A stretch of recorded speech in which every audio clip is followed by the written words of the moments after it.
Hola, hace 36 años yo tenía 23. En pocos meses cumpliré los 60, pero nunca me he olvidado cómo conocí al Señor y lo que todo mi ser recibió durante aquellos primeros años. Un calor inmenso que no siempre permaneció después. Por pura casualidad, como siempre nos parece a nosotros que ocurren estas cosas, pero que no es casualidad, sino que es la soberanía de Dios, la absoluta soberanía de Dios, me encontraba en un mes de agosto del año 85 del siglo pasado en una cafetería de Bilbao tomando algo, y justo a mi lado había dos chicos que luego me enteré que eran hermanos en la sangre, que eran mexicanos y que también luego me enteré que estaban por trabajo en España. Y por otra de esas diosidencias nos pusimos a hablar.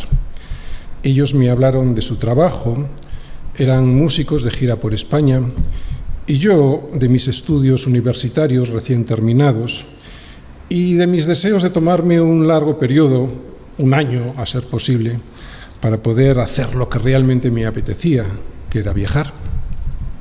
Estuvimos bastante tiempo hablando de estas cosas, pero al final se animaron y terminaron hablándome del Señor. Ellos eran cristianos y yo no.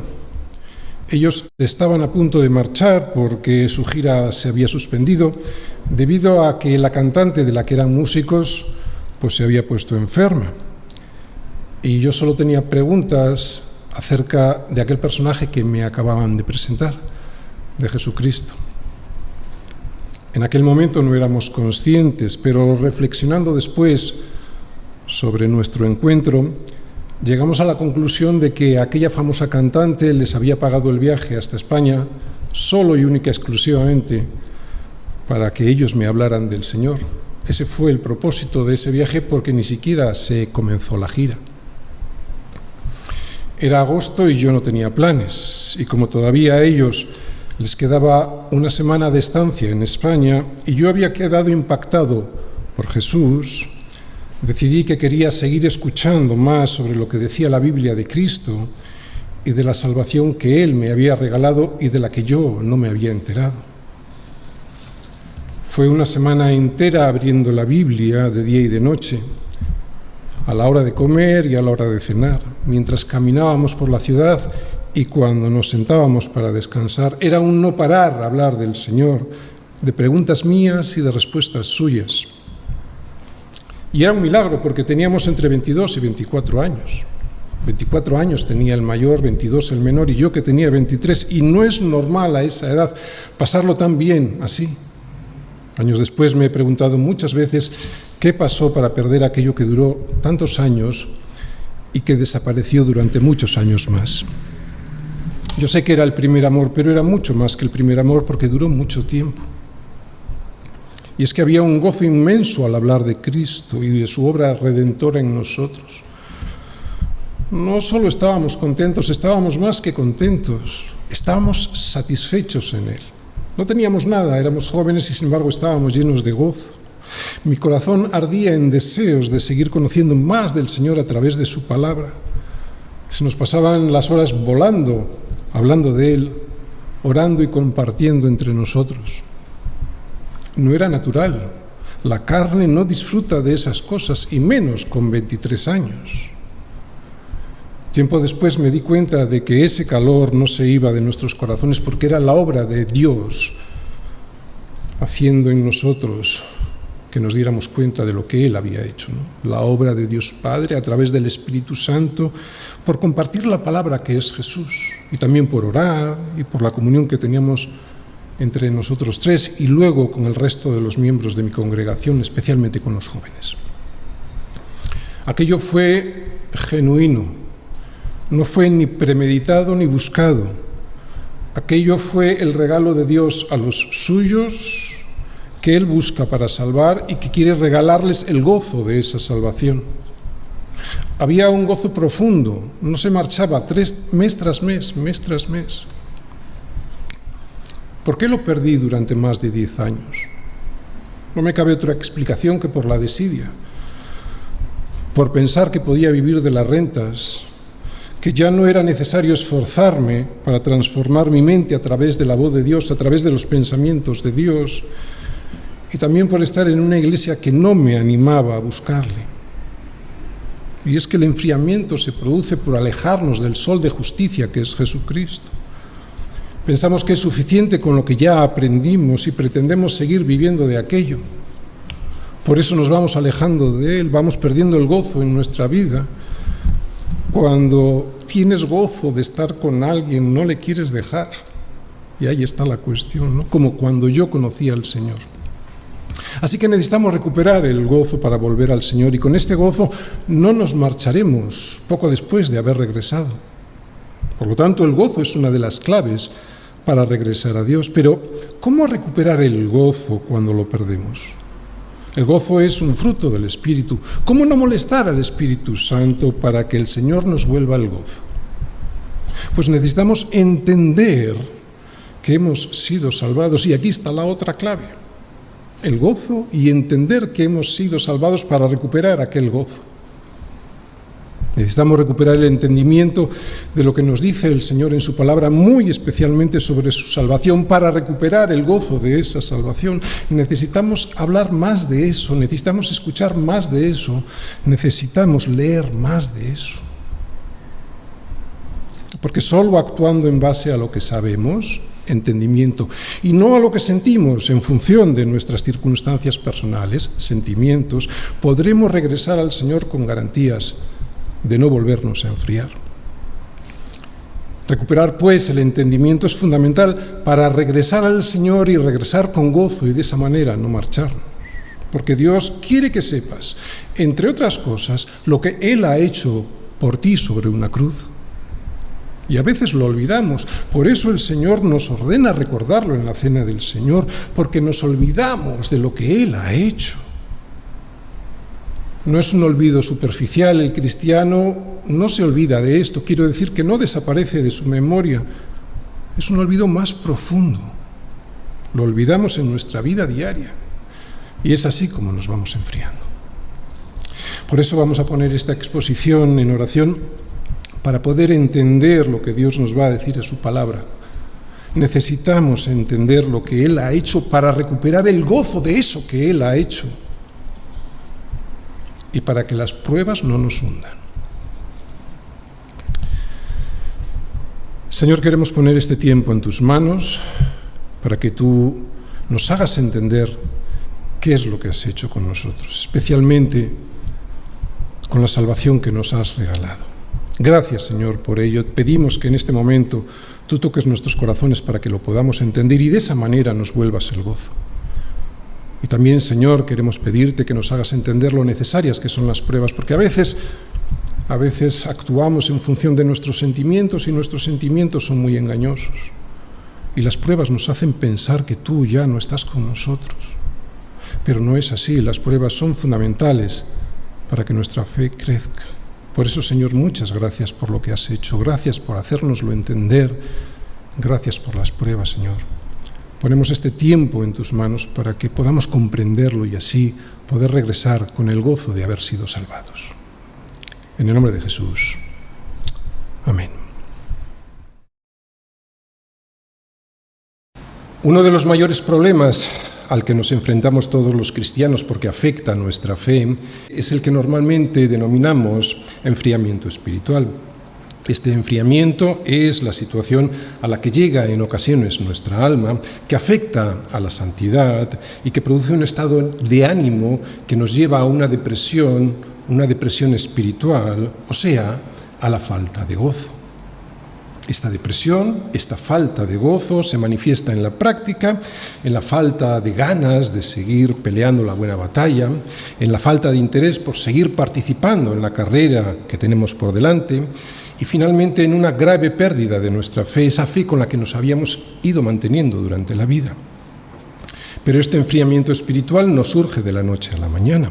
Las dificultades de la vida, la traición de alguien, el desengaño de un hermano, la ansiedad por conseguir aquello que creemos que nos merecemos, una larga enfermedad, dejar abierta la puerta al pecado para terminar enfangado en él, Estas son algunas de las causas que nos pueden llevar al enfriamiento espiritual. Como es un problema común a todos nosotros, porque al menos en alguna ocasión todos nosotros hemos caído en él, seguro que también todos nosotros hemos escuchado en algún momento las propuestas de nuestros pastores y maestros para solucionarlo. Y lo que oímos normalmente, y que es cierto, es que este problema se produce por el descuido de los medios de gracia con que Dios nos ha provisto a los cristianos para mantenernos en la salvación que Él nos regaló con su sacrificio en la cruz. Porque aunque por gracia somos salvos por medio de la fe, también somos mantenidos en esa salvación por la gracia. Somos salvos por gracia, por medio de la fe, pero también somos mantenidos en esa salvación debido a la gracia. Una gracia que cuando vamos abandonando los medios por los cuales el Señor nos la envía, produce en nosotros un enfriamiento que lo que en realidad refleja es el alejamiento de Dios. Desde el día en el que somos rescatados por Jesucristo del hoyo en el que todos nos habíamos metido, desde ese día de nuestra salvación, nos vamos alimentando con la palabra a través de nuestros devocionales personales o de los sermones dominicales, vamos creciendo a través de la oración y la comunión con Dios, y nos vamos fortaleciendo y confirmando en esa salvación a través de la comunión con el resto de los hermanos, especialmente en las reuniones que tenemos con ellos en nuestra congregación o también cuando quedamos con ellos o con otros hermanos para estar juntos en otros momentos. Así que la solución a este problema, al problema del enfriamiento, del alejamiento de Dios que produce un enfriamiento, parece sencilla.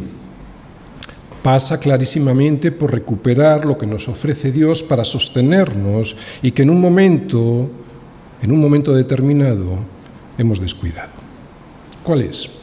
Perseverar en la doctrina de los apóstoles, en la comunión unos con otros, en el partimiento del pan y en las oraciones. Pero en muchas ocasiones, probablemente en la mayoría de ellas, y después de haberlo intentado sinceramente, vemos que no ocurre el milagro que deseamos. Y los cristianos sinceros lo deseamos de verdad, porque al igual que David cuando reconoció su pecado en el Salmo 51, anhelamos recuperar el gozo de nuestra salvación. Vuélveme el gozo de tu salvación, dice David en el Salmo 51, versículo 12.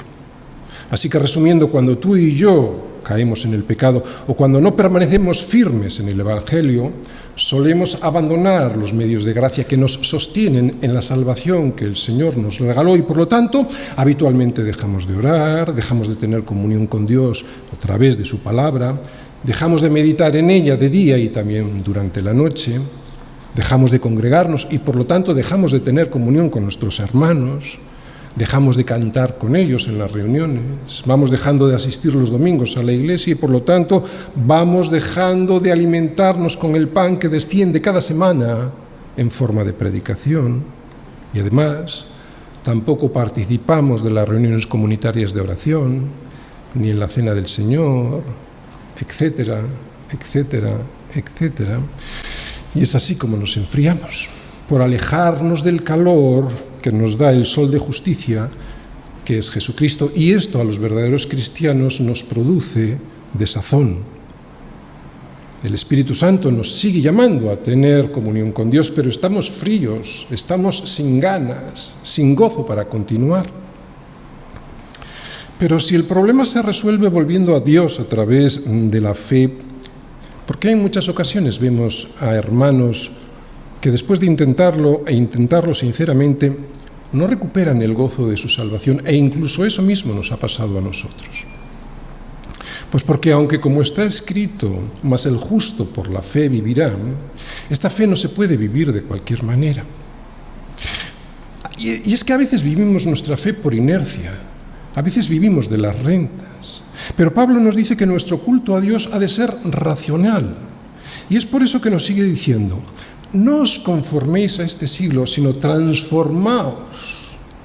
¿Por medio de qué? De la renovación de nuestro entendimiento. Así que necesitamos renovar constantemente este entendimiento. ¿Os dais cuenta? No podemos vivir de las rentas, necesitamos renovar constantemente nuestro entendimiento. Y lo primero que debemos saber es que somos aceptados por Dios y que Él, especialmente en esta situación, en la situación de enfriamiento espiritual, está deseando recibirnos con los brazos abiertos, al igual que el padre de Lucas 15 con su hijo pródigo.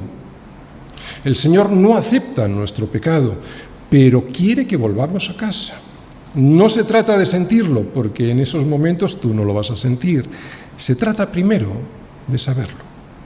Por lo tanto, para poder regresar a Dios como Dios quiere que regresemos y hacerlo de manera efectiva, nos hemos de dar cuenta de nuestra situación de miseria espiritual y llorar por ella. Es lo que hizo el hijo pródigo cuando, volviendo en sí, dijo: ¿pero qué hago yo aquí? Claro, volviendo en sí. ¿Qué hago yo aquí? ¿Cuántos jornaleros en casa de mi padre tienen abundancia de pan y yo aquí estoy por las esquinas llorando y tirado por el suelo, perezco de hambre? Pero esto, regresar al sitio donde nunca tuvimos que haber salido, esto solo se puede hacer cuando uno vuelve en sí y razona. Así que aquí está la clave: volver en sí, pensar, razonar nuestra situación y tomar las decisiones en base a eso que sabemos y no en base a lo que sentimos, porque engañoso es el corazón más que todas las cosas. Así que el primer paso para poder regresar a Dios y recuperar el gozo de la salvación no lo podemos dar en base a nuestros sentimientos, porque lo que sentimos cuando estamos fríos espiritualmente no nos va a invitar nunca a seguir al Señor. Lo que debemos hacer es hacerlo basados en lo que sabemos. Y lo primero que sabemos es que Él quiere que regresemos.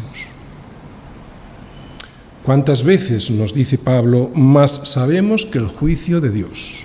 Pero sabemos que todo lo que dice la ley, porque sabemos que la ley es espiritual, porque sabemos que toda la creación gime a una, porque sabemos. Pablo no dice porque sentimos. Él dice: yo sé, yo lo sé. Por ejemplo, en Romanos 8:28. Y sabemos, no lo sentimos a veces, pero sabemos que a los que aman a Dios, todas las cosas les ayudan a bien. Esto es, a los que conforme a su propósito son llamados. O en 2 Corintios 5:1. Porque sabemos que si nuestra morada terrestre, este tabernáculo, nuestro cuerpo, se deshiciere, tenemos de Dios un edificio, una casa no hecha de manos, eterna, en los cielos. Muy bien, pues es en algún sentido esto lo que les estaba diciendo Pablo a los filipenses cuando les escribió la carta que conservamos de él. La carta a los filipenses es la carta más alegre y entusiasta que conservamos de Pablo, y es por eso que me gustaría usarla de referente para poder entender y así poder saber cómo recuperar el gozo que perdemos cuando estamos desorientados por los problemas de la vida o por los que surgen debido a nuestro pecado. Situaciones que nos llevan en ocasiones a separarnos de Dios y por lo tanto a enfriarnos. El tema principal de la carta a los filipenses es el gozo en Cristo.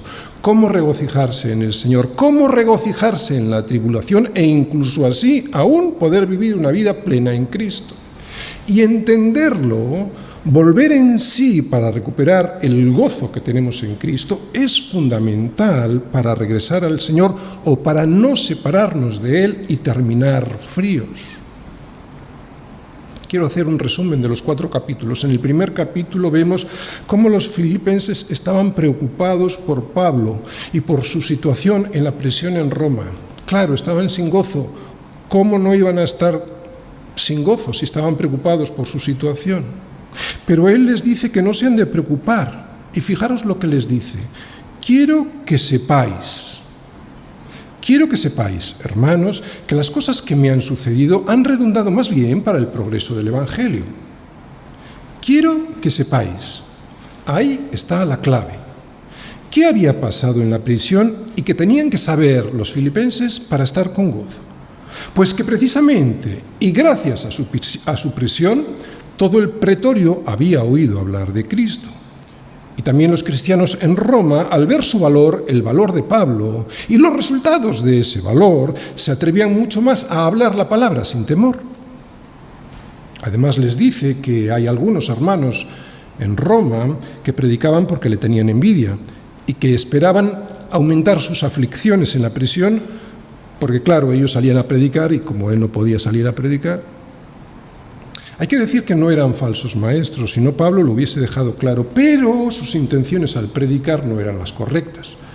Pues Pablo, incluso en esta situación, encontraba el propósito de Dios, diciendo que los que predicaban por envidia y por contienda, en el fondo lo que estaban haciendo era anunciar a Cristo y eso era suficiente para él. Y los filipenses tenían que saber la realidad profunda de lo que estaba sucediendo en la prisión en Roma. Y en la mente de Dios también. ¿Por qué? Pues para no perder el gozo del que sabe que Dios tiene el control de todo.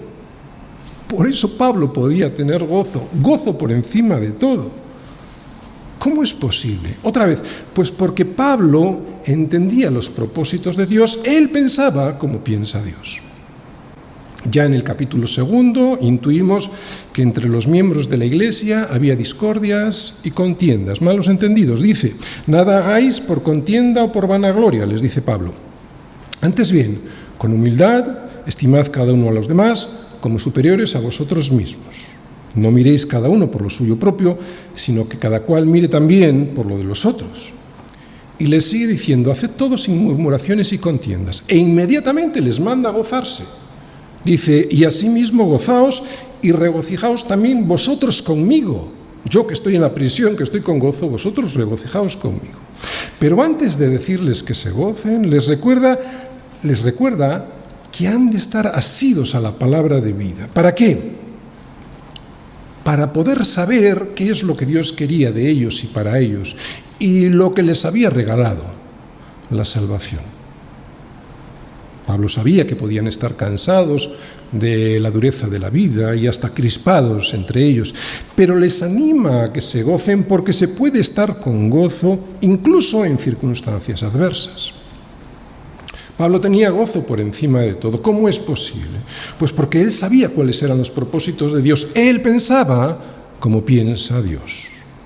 Y esto, pensar como piensa Dios, es fundamental para recuperar el gozo que perdemos cuando queremos volver a Dios y no marcharnos a los 5 minutos.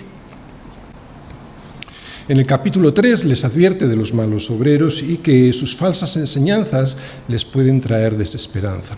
Por eso les avisa de que si la fe no es correcta, si su confianza no está puesta solo en Cristo, jamás traerá las bendiciones de la salvación y por lo tanto tampoco el gozo en el Señor.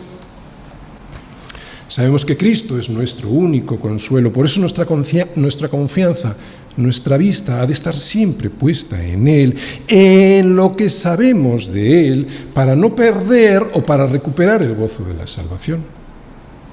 Y ya en el capítulo 4 nos muestra cómo se puede no solo tener, sino aumentar el gozo, a pesar de que en la Iglesia a veces tendremos tensiones entre nosotros. En este capítulo, que seguramente recordáis algunos, en sus primeros versículos, vemos que Evodia y Síntique estaban enfrentadas y que ya no colaboraban como antes. Pero Pablo, y después de rogarles que sean de un mismo sentir en el Señor, les dice, a ver, regocijaos en el Señor siempre. Otra vez digo, regocijaos. Lo de regocijarse en el Señor igual lo podemos entender un poco mejor, luego lo voy a explicar, pero esto de regocijarse siempre, ¿cómo es posible tener gozo siempre y en estas circunstancias? Pues porque necesitamos entender los propósitos de Dios.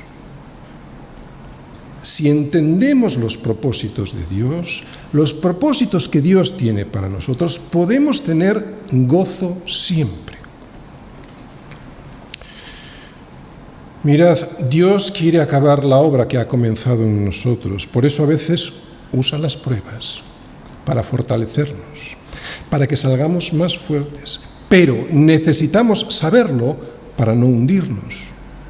Necesitamos saberlo porque solo al saberlo, solo al pensar como piensa Dios, podremos tener el gozo del que sabe que está siendo sostenido en la salvación que le ha sido regalada.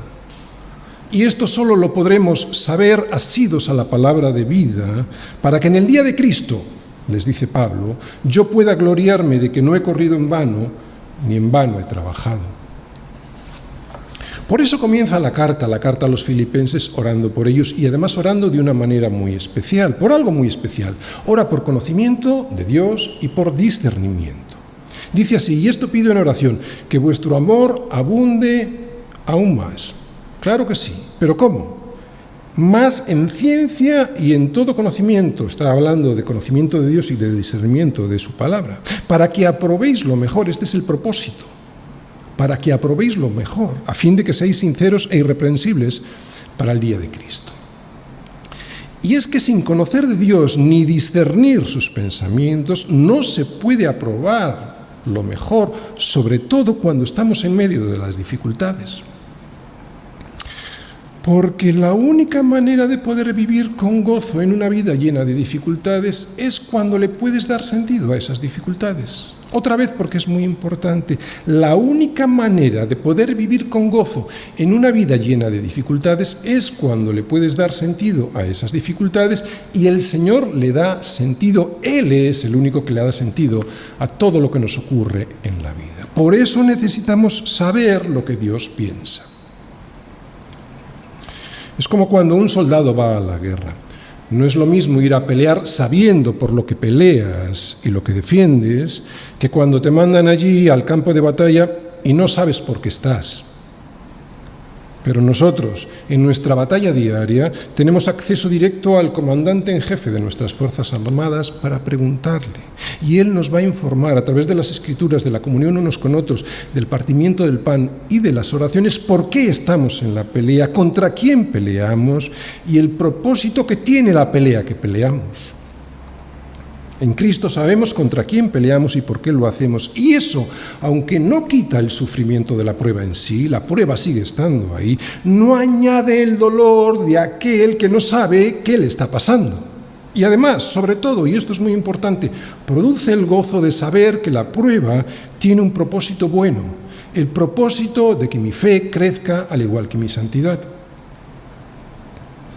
Por eso recuperar el entendimiento es clave. El volver en sí de Lucas 15 es fundamental para regresar a él. Y es lo que intenta transmitir Pablo a la iglesia en Filipos. Regocijaos en el Señor siempre, les dice. Otra vez os digo, regocijaos, pero en el Señor. La solución, pues, no es volver a Dios a través de sus medios de gracia, pero haciéndolo en nuestras fuerzas, o sea, con un corazón equivocado. Así lo hemos hecho en muchas ocasiones y ya sabemos los resultados.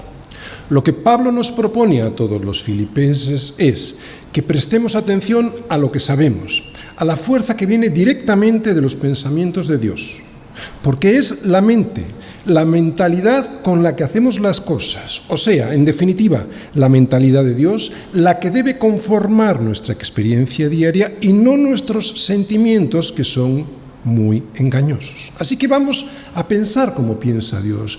¿Para qué? Para regresar a Él como Él quiere que regresemos. Pensando como piensa Dios, para volver a tener el gozo de su salvación y no enfriarnos. Filipenses 4, versículos del 4 al 7. Regocijaos en el Señor siempre. Otra vez digo, regocijaos. Vuestra gentileza sea conocida de todos los hombres. El Señor está cerca. Por nada estéis afanosos, sino sean conocidas vuestras peticiones delante de Dios en toda oración y ruego con acción de gracias. Y la paz de Dios, que sobrepasa todo entendimiento, guardará vuestros corazones y vuestros pensamientos en Cristo Jesús. Sabemos que al convertirnos a Cristo somos transformados en nuestra mente y por lo tanto en nuestra forma de pensar.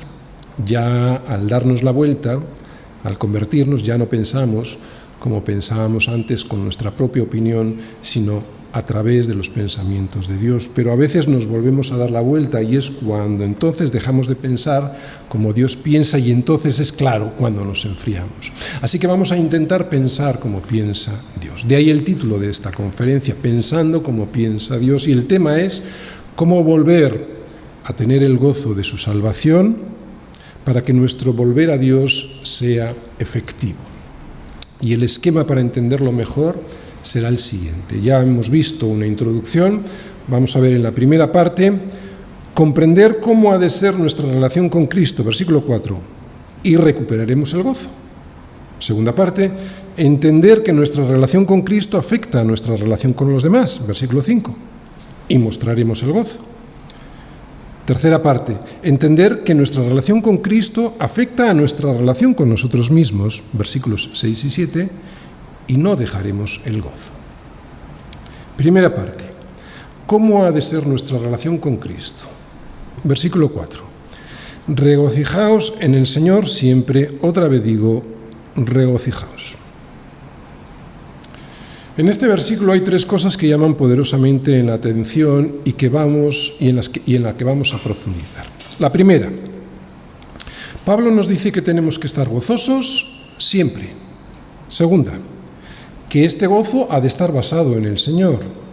Y lo más sorprendente, tercera, no solo nos exhorta a estar gozosos, no solo nos lo aconseja, es que nos lo manda. Nos manda estar gozosos y por si no lo entendemos bien, nos lo repite, regocijaos.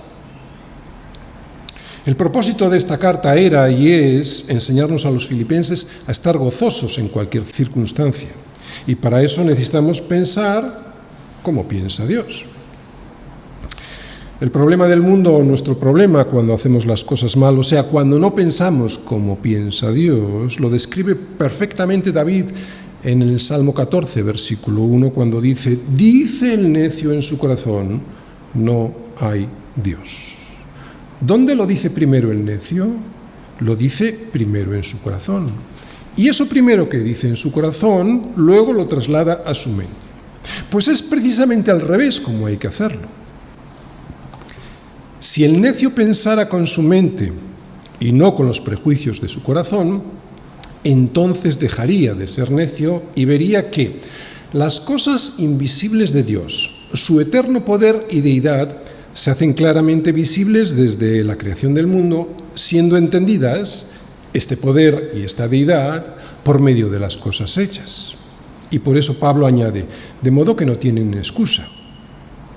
¿Por qué no tienen excusa? Por los prejuicios de su corazón. Los necios son responsables de su necedad por los prejuicios que anidan en su corazón. Pues lo mismo con nosotros.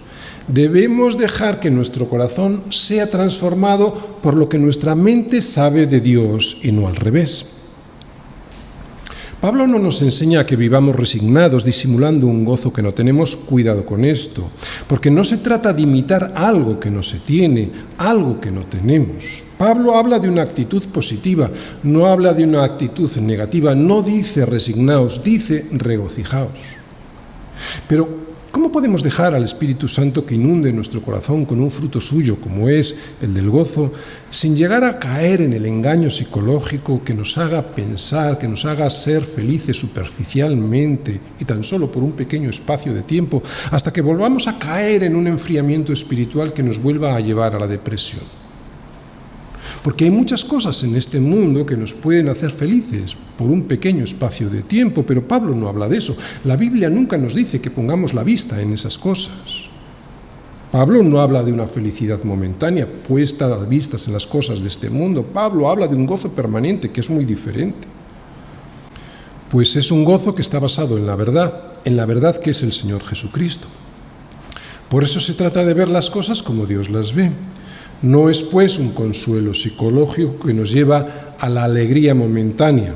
No, es un gozo basado en la verdad, una verdad que nos abre los ojos a la guerra espiritual en la que estamos inmersos y por eso los obstáculos que antes nos arrebataban el gozo, ahora, aunque no desaparecen porque siguen estando ahí, los vemos de manera diferente. Vemos al Señor luchando con nosotros y venciendo con nosotros. Además, y qué importante, entendemos que esta lucha tiene un propósito que es bueno. Poner nuestra confianza en el Señor, salir de nosotros mismos, conocer mejor al Señor y así fortalecernos en nuestra fe. Por eso Pablo nos dice que nos regocijemos en el Señor, no en un coche, no en una casa nueva, y mucho menos en las drogas o en el alcohol. No, dice en el Señor y además dice siempre. Este siempre lo que quiere decir es que tenemos que tener un gozo renovado, siempre renovado, no vivir de las rentas. Así que tenemos que tener nuestros ojos siempre puestos, siempre, no podemos vivir de las rentas, siempre puestos en la fuente, en el origen de ese gozo que es el Señor. Esto es lo que significa ir renovando nuestra mente, nuestro entendimiento. Mirad, vivimos en un mundo equivocado y torcido y nos han enseñado a pensar que el gozo, al igual que el amor, es un sentimiento.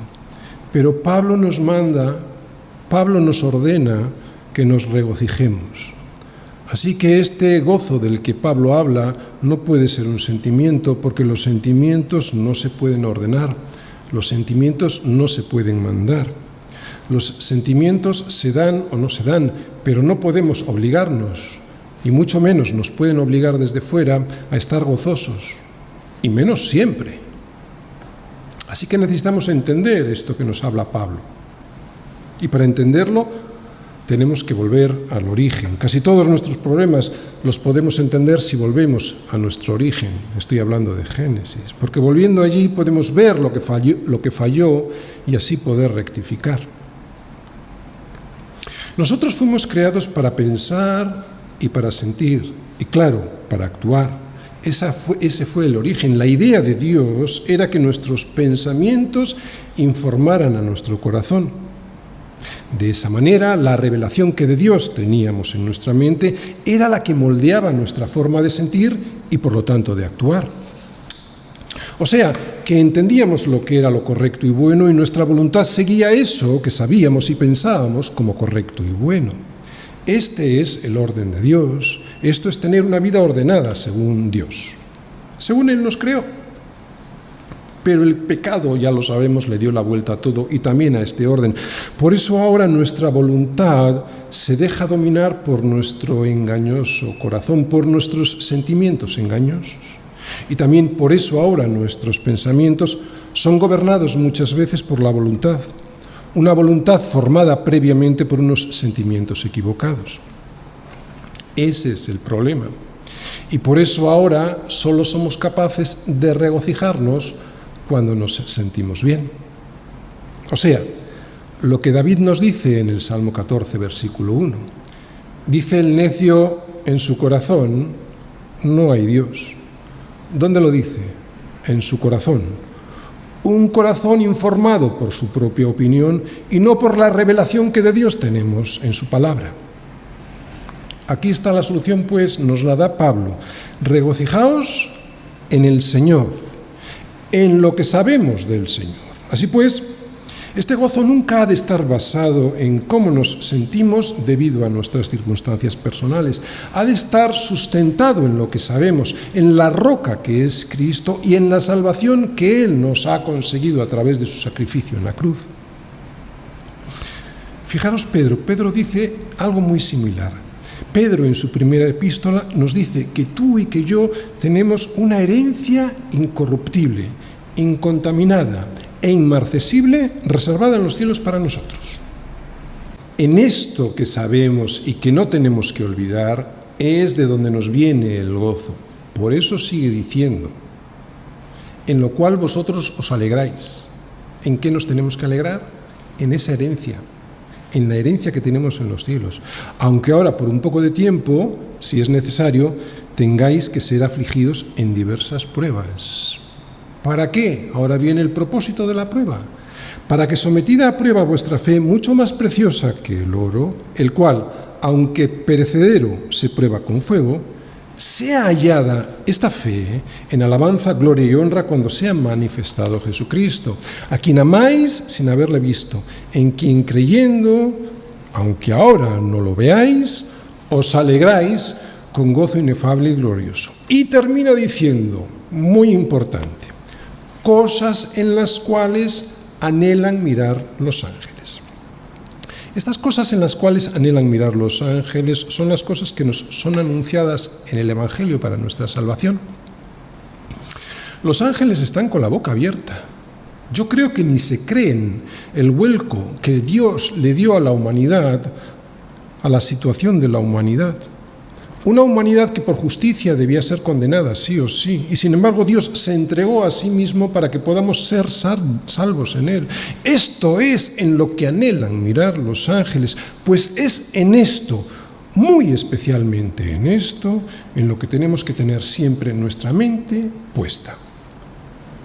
Así pues, para volver a Dios y no dejarle, y no le dejaremos porque estaremos con el gozo del que nos habla Pablo y también Pedro, entonces no debemos volver basados en lo que sentimos debido a nuestras circunstancias personales. Debemos hacerlo estando firmemente anclados en la comunión con Cristo y en lo que sabemos acerca de Él y la salvación que nos entregó. Podemos rematar esta verdad con las palabras del mismo Jesús a sus discípulos poco antes de entregarse. En Juan 15:11 les dice que tendrán gozo, y eso a pesar de toda la persecución que estaba a punto de ocurrirles. Él les dice: estas cosas os he hablado para que mi gozo esté en vosotros y vuestro gozo sea cumplido. Pero ¿qué es lo que les ha dicho? ¿Qué les ha estado hablando para que debido a eso, a lo que les ha estado hablando, su gozo esté en ellos a pesar de las dificultades que les van a sobrevenir? Bueno, si vais a Juan 15 leeréis que Él es la vid verdadera y nosotros los pámpanos, y que por eso, sigue diciendo, permaneced en mí y yo en vosotros, permaneced en mi amor, separados de mí nada podéis hacer. Si permanecéis en mí, mis palabras también lo harán en vosotros. Así pues, cuando sus palabras permanezcan en nosotros hasta el punto de que sean ellas las que nos influyan en nuestra manera de pensar y por lo tanto de sentir y de actuar, entonces tendremos el gozo del que el Señor nos habla y Pablo nos manda. Solo entonces podremos volver con gozo y no le dejaremos. Cuando su palabra nos influya de una forma mucho más poderosa que lo que nos pasa. Cuando su palabra nos moldee más que lo que el sistema de valores de este mundo intenta hacer con nuestra mente y corazón, será cuando podremos tener el gozo de la salvación y no querremos dejar al Señor. Es así como quiere el Señor que volvamos a sus brazos cuando nos hemos enfriado, aunque sintamos dolor por algo, pensando sus pensamientos, poniendo nuestra vista en las cosas en las cuales anhelan mirar los ángeles, que es la salvación tan grande que nos ha sido dado por gracia. Saber que nuestra propia justicia es como trapo de inmundicia, y al saberlo, entender en nuestro corazón que hemos sido justificados por Cristo, esto es lo que produce un gozo que trasciende a cualquier problema que podamos tener en esta tierra. Es por eso que nos podremos gloriar, regocijar en las tribulaciones. ¿Por qué?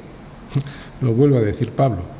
Porque sabemos, a veces no lo sentimos, pero sabemos que la tribulación produce paciencia, y la paciencia prueba. Y la prueba, una vez que la pasamos, una vez que hemos sido aprobados en esa prueba, claro, produce esperanza. Una esperanza que no avergüenza, porque el amor de Dios ha sido derramado en nuestros corazones por el Espíritu Santo que nos fue dado. ¿Cómo no nos vamos a regocijar si hemos sido salvados de la condenación eterna? ¿Cómo no nos vamos a regocijar si somos justificados por la fe, una fe que ha sido derramada por Dios en nuestros corazones debido al amor que Él nos tiene? Ha sido derramada a través del Espíritu Santo. Es una fe que nos lleva a su presencia aquí y también en la eternidad. Esto es lo que tenemos que saber cuando queremos regresar a casa del Padre.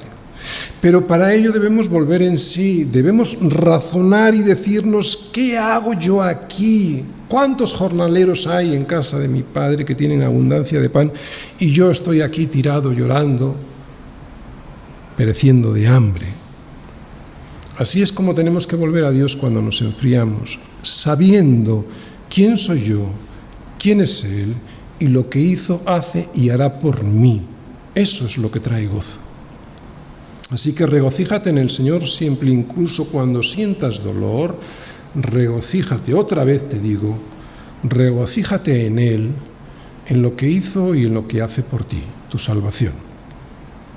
Así pues, ha de ser mi relación con Cristo, de un agradecimiento inmenso que produce un regocijo que me acerca cada día más a Él. Además, dependiendo de cómo sea mi relación con Él, va a ser también mi relación con los demás e incluso conmigo mismo. Segunda parte. ¿Cómo ha de ser nuestra relación con los demás? Versículo 5. Vuestra gentileza sea conocida de todos los hombres. El Señor está cerca. Bueno, no es muy difícil entender que cuando alguien tiene una relación correcta con Cristo, también la va a tener con los demás y con Él mismo. Por eso, si has entendido esta primera parte de la conferencia, vas a entender perfectamente la segunda y la tercera, sin que sea necesario gastar mucho tiempo en explicarlo, así que vamos a ser breves. Cuando tengo mi vista y mi confianza puesta en Cristo, el afán y la ansiedad desaparecen. Y esto hace que un gozo inmenso impregne toda mi vida, porque mis circunstancias, aunque me afecten, aunque no sean muy favorables, no son lo que importan. Porque una persona en tensión por sus circunstancias, o sea, con el afán y la ansiedad por saber qué va a ser de él, de un familiar, de un amigo o de su patrimonio, no puede ser gentil. Y si lo intenta, será un esfuerzo en la carne que no durará mucho tiempo. El motivo por el cual alguien puede ser genuinamente y digo genuinamente, tierno, amable, agradable y gentil con los demás, es porque tiene muy dentro el gozo en su corazón de saberse salvado. Alguien sin este gozo de la salvación no puede ser gentil. ¿Por qué? Porque el afán y la ansiedad se lo impiden, porque está centrado en sí mismo y en sus problemas.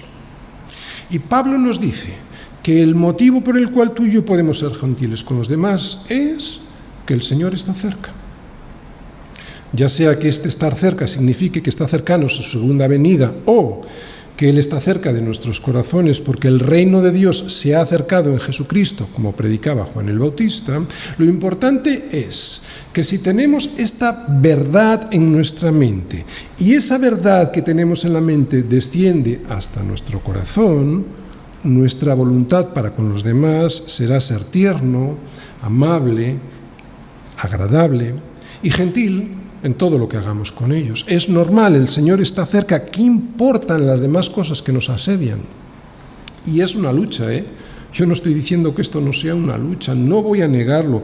A mí me cuesta mucho. Es una lucha diaria que tenemos que ganarle a nuestro engañoso corazón pensando como piensa Dios.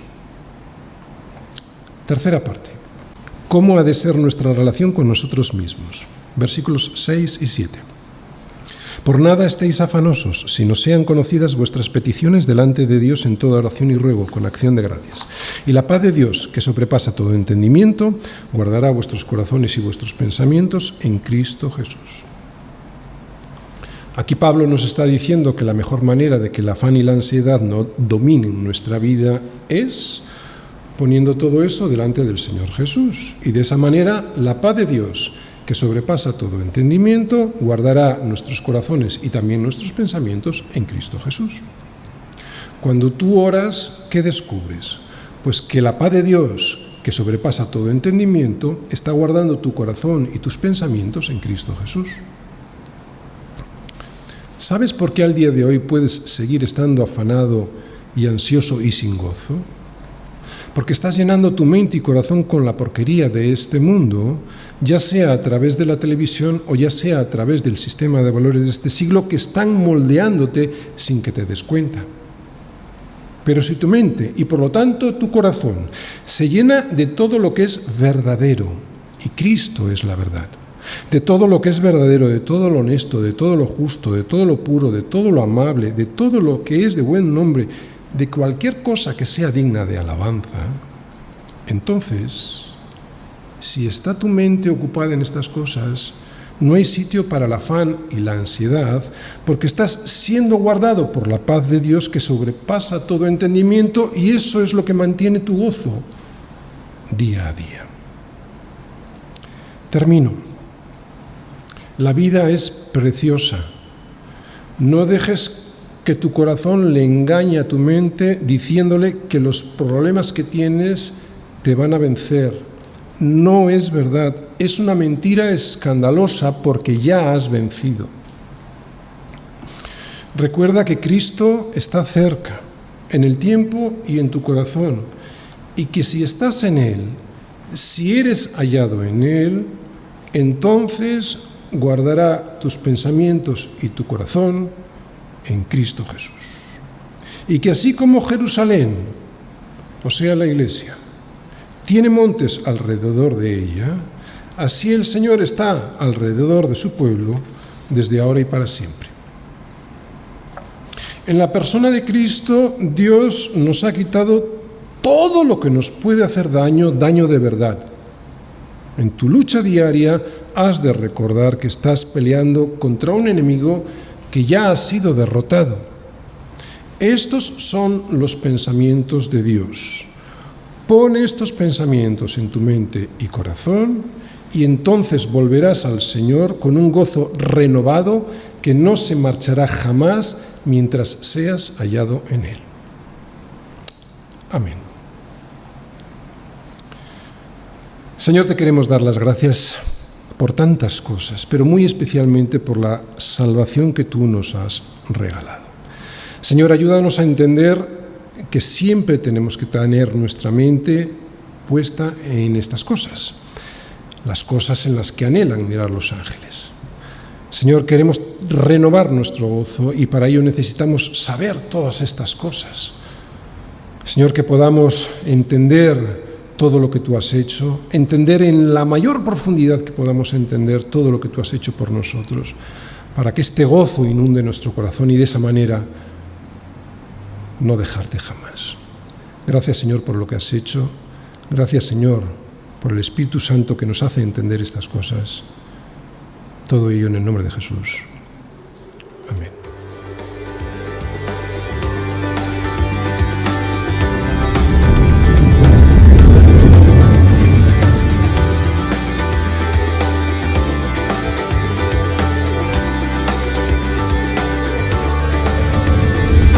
Vidas sin sentido, corazones sucios, 1000 ojos perdidos, unos pies sin rumbo.